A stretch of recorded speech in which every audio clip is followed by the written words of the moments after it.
Have you ever appeared at the New South Wales Local Court and you've just winged it because you have no idea what you're doing? Have you noticed the solicitors enter with their wheelie bags, all dressed up, confidently facing the magistrate with the legal language just rolling off the tongue?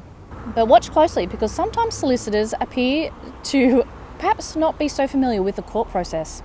And like the rest of us, they sometimes attempt to exit via a locked courtroom door. We've all been there. When court sat at Kurri Kurri in May 2025, we were reminded that not all solicitors are familiar with appearing at the New South Wales Local Court, because not all solicitors actually practice in criminal law.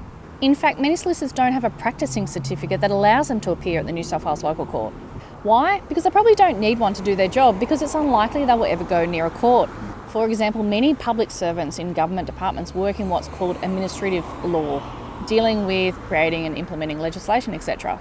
So they just need a law degree and not the practicing certificate. So does the court treat the solicitor with the practicing certificate any different to, say, a defendant who's self-represented and unfamiliar with the process? Nope, I reckon they're treated the same. In my opinion, on this day at Kurri, the magistrate was patient with the solicitor but made them step through the process. In fact, there was a reminder to the solicitor to read the practice note, which is public record, so there's nothing stopping the rest of us reading it and brushing up on the process before an appearance. There's a bunch of practice notes and forms that we can all access, including a practice note on correct pronunciation of names and forms of address.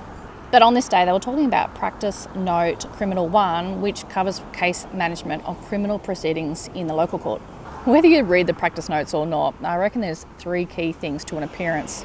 First, knowing your name. I reckon it's a smooth start telling the court who you are. Second, what are you seeking the court to do? For example, I've been charged with whatever. This is my first appearance and I'm asking for a 2-week adjournment. By the way, be realistic in what you're asking. This is where the practice notes or websites that give credible information about what to expect at court can be super helpful.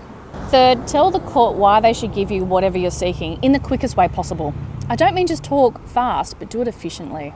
This is not the part where you launch into your life story. For example, I'm seeking an adjournment to get legal advice, or I want to do the traffic offenders program, etc., etc. So who you are, what you want, and why. Finally, I think it's okay if you're honest with the court and confess early on that you may not know what you're doing. But you've shown up and you're giving an appearance at the New South Wales Local Court, I go.